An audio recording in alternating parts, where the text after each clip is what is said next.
दोस्तों, आप सबको मकर संक्रांति की हार्दिक शुभकामनाएं।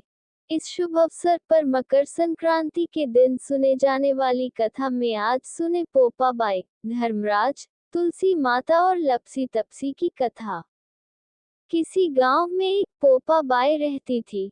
वह बहुत ज्यादा नियम व्रत करती थी।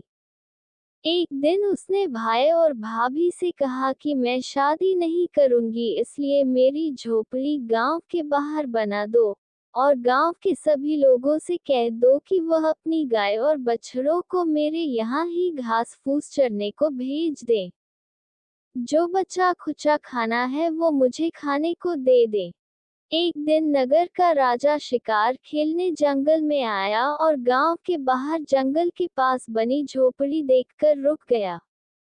झोपड़ी के पास जाकर उसने आवाज लगाई कि कौन है, लेकिन भीतर से कोई आवाज न आने पर वह लगातार दरवाजा खटखटाता रहा।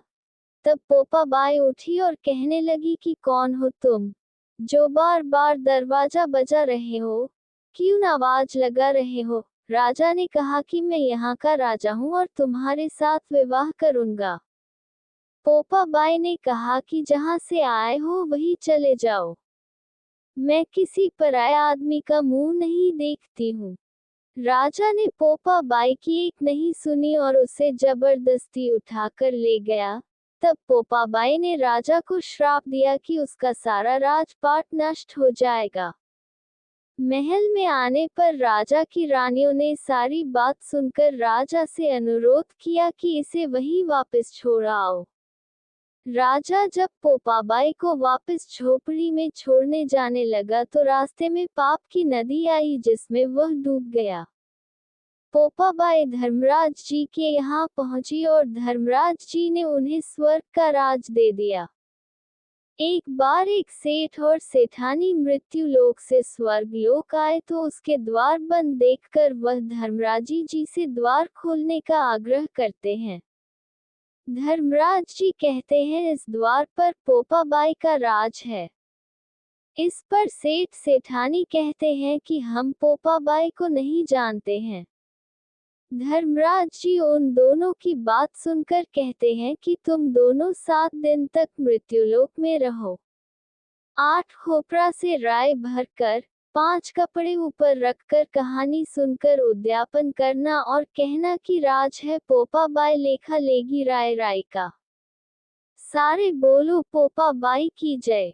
अब सुनिए तुलसी माता की कथा। कार्तिक महीने में एक बुढ़िया माई तुलसी जी को सींचती और कहती कि हे तुलसी माता, सत की दाता, मैं तेरा बिदला सींचती हूँ, मुझे बहू दे, पीताम्बर की धोती दे, मीठा मीठा घास दे, बैकुंठा में वास दे, चटक की चाल दे, चंदन का काठ दे, रानी सा राज दे, दाल भात का भोजन दे, 11 की मौत दे, कृष्ण जी का कंधा दे। तब तुलसी माता ये सुनकर सूखने लगी तो भगवान ने पूछा कि हे तुलसी, तुम क्यों सूख रही हो। तुलसी माता ने कहा कि एक बुढ़िया रोज आती है और यही बात कह जाती है।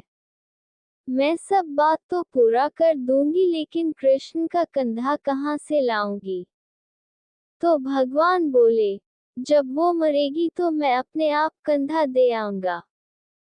तू बुढ़िया माई से कह देना। जब बुढ़िया माई मर गई, सब लोग आ गए।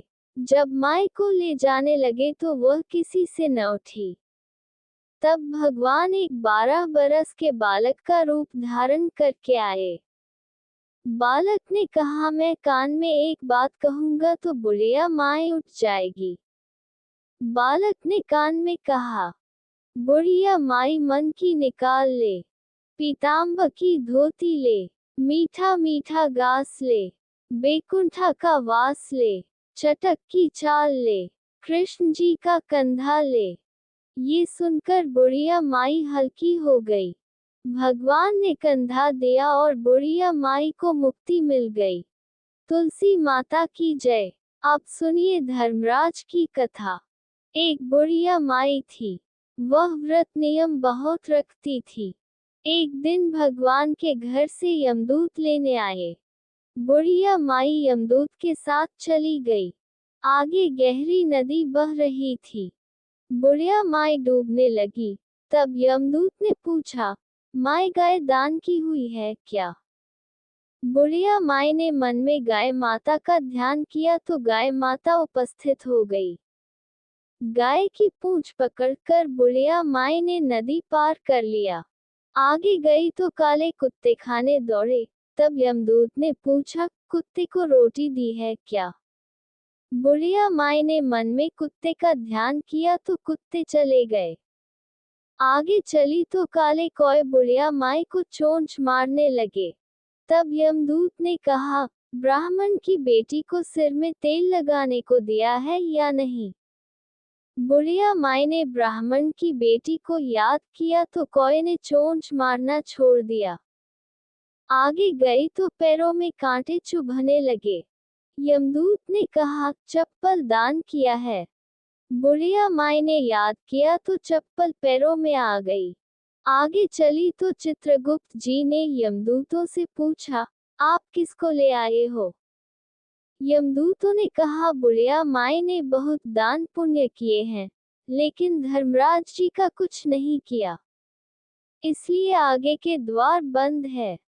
तब बुढ़िया माई ने विनती की कि मुझे 7 दिनों के लिए धरती पर जाने दो, मैं इन 7 दिनों में धर्मराज जी की कहानी सुनकर उद्यापन कर वापस आ जाऊंगी। धर्मराज जी ने उसके प्राण लौटा दिए। धरती पर बुढ़िया माई के शरीर में जान वापस आ गई। सभी लोग बुढ़िया माई को जीवित देखकर भूतनी भूतनी चिल्लाकर भाग खड़े हुए। बुढ़िया माई अपने घर आई। बेटे बहू से कहा, मैं भूतनी नहीं हूँ, मैं तो धर्मराज के कहे अनुसार वापस आई हूँ। मैं प्रत्येक दिन धर्मराज की कहानी सुनकर उसका उद्यापन करके वापस परलोक चली जाऊंगी। ये सुनकर बेटे बहू ने पूजा की सभी सामग्री ला दी, लेकिन कहानी के समय हुंकारा नहीं भरा। तब बुढ़िया माई पड़ोसन के पास गई। पड़ोसन ने कहानी सुनी और हुंकारा भी भरा। बुढ़िया माई ने 7 दिनों के पश्चात उद्यापन कर दान किया। 7वें दिन धर्मराज जी ने बुढ़िया माई के लिए स्वर्ग से विमान भेजा। विमान देखकर सभी गांव वालों ने स्वर्ग जाने के लिए कहा। तब बुढ़िया माई ने कहा, मेरी कहानी तो केवल पड़ोसन ने सुनी है। ये सुनकर सभी गांव वालों ने बुढ़िया माई के पांव पकड़ लिए और धर्मराज की कहानी सुनाने को कहा। बुढ़िया माई से कहानी सुनने के बाद सभी गांववासी विमान में बैठकर स्वर्ग पहुंच गए।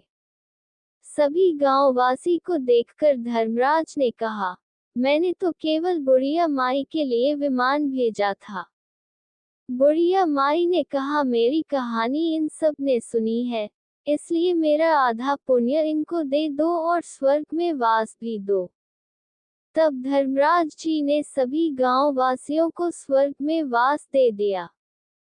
हे धर्मराज जी, जैसे बुढ़िया माई को स्वर्ग दिया वैसे सबको देना, कहानी सुनने वाले को, कहने वाले को, कहते सुनते हुंकारा भरने वाले को। अब सुनिए लपसी और तपसी की कथा। एक लपसी था, एक तपसी था। तपसी हमेशा भगवान की तपस्या में लीन रहता था।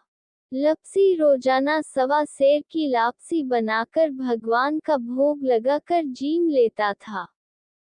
एक दिन दोनों लड़ने लगे। तपसी बोला, मैं रोज भगवान की तपस्या करता हूँ इसलिए मैं बड़ा हूँ। लपसी बोला, मैं रोज भगवान को 1.25 सेर लापसी का भोग लगाता हूँ इसलिए मैं बड़ा। नारद जी वहां से गुजर रहे थे। दोनों को लड़ता देखकर उनसे पूछा कि तुम क्यों लड़ रहे हो? तपसी ने खुद के बड़ा होने का कारण बताया और लपसी ने अपना कारण बताया। नारद जी बोले, तुम्हारा फैसला मैं कर दूंगा। दूसरे दिन लपसी और तपसी नहाकर अपनी रोज की भक्ति करने आए तो नारद जी ने छुपकर 1.25 करोड़ की एक एक अंगूठी उन दोनों के आगे रख दी। तपसी की नजर जब अंगूठी पर पड़ी तो उसने चुपचाप अंगूठी उठाकर अपने नीचे दबा ली। लपसी की नजर अंगूठी पर पड़ी लेकिन उसने ध्यान नहीं दिया और भगवान को भोग लगाकर लापसी खाने लगा। नारद जी सामने आए तो दोनों ने पूछा कि कौन बड़ा। तो नारद जी ने तपसी से खड़ा होने को कहा। वो खड़ा हुआ तो उसके नीचे दबी अंगूठी दिखाई पड़ी। नारद जी ने तपसी से कहा, तपस्या करने के बाद भी तुम्हारी चोरी करने की आदत नहीं गई, इसलिए लपसी बड़ा है और तुम्हें तुम्हारी तपस्या का कोई फल भी नहीं मिलेगा। तपसी शर्मिंदा होकर माफी मांगने लगा।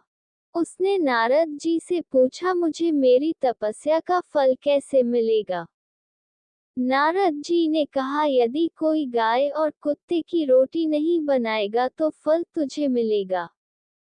यदि कोई ब्राह्मण को भोजन करवा कर दक्षिणा नहीं देगा तो फल तुझे मिलेगा।